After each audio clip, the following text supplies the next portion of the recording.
another Just 5 Mins. And on today's ramble, we have PostgreSQL or PostgreSQL. I'm not quite sure which is the best way to say it, really. But yeah, I've heard of it. I think I remember playing with it for a while, but it would have been a long time ago. Um, I did not know it was so awesome. Why? Why? Anyway, it was obviously created by good old Michael Stonebreaker, the sort of king of relational databases. And interestingly, I have used Ingress database along. Literally, we're talking like late 80s, early 90s, I think it was. Late 80s, actually. And I didn't realize that Postgres is literally from post Ingress. I didn't know that either. It feels like, I'm a slow learner, but this is just ridiculous because I thought, okay, yeah, it's an open source database. It's, meant to be fairly um, in good standing. It's obviously a go-to for a lot of people, but I didn't realize quite why. And I noticed, it's on the face of it. It's tables, columns, and rows.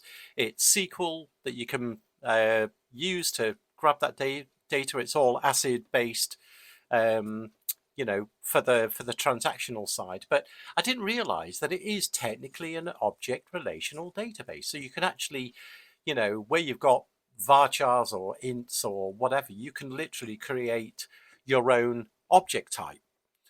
So like address that has, and look, this might not be new to a lot of people out there. I feel like I'm just finding this for the first time. You can literally create your own, like a class in, a lot of OO languages. You can create like a address that's got street one, blah blah blah blah blah blah.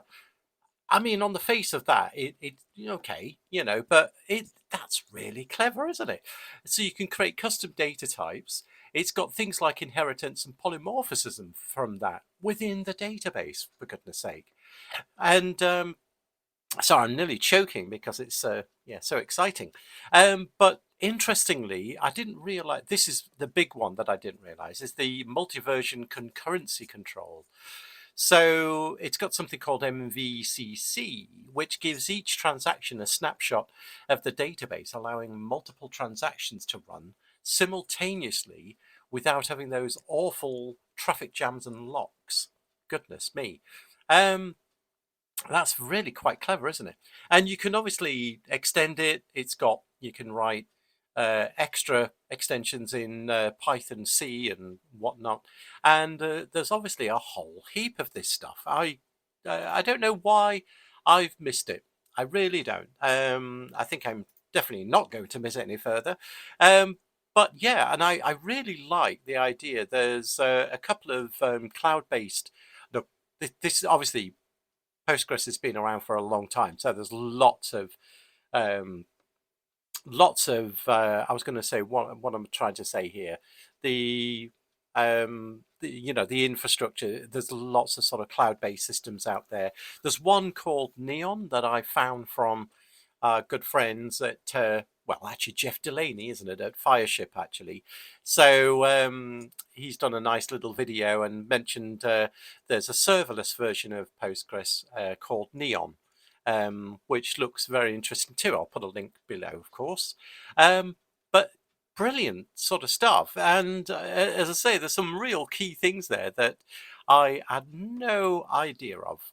And the fact, of course, these days you can store, JSON or HStore types, they call it. But the idea is that you've then got real flexibility. No wonder it's obviously used by lots and lots and lots and lots of developers and systems out there.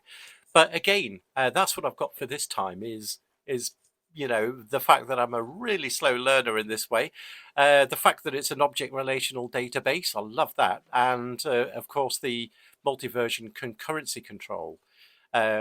Incidentally, I don't know how Oracle, I mean, I've got a rough idea of how Oracle and Microsoft SQL work from that perspective, and there are sort of techniques to work around those sorts of things. But interestingly, that's something that seems to be out of the box without too much to worry about. So that's what I've got for today, and we've almost hit it with 5 minutes. So until the next one, take care, and we'll catch you on the next.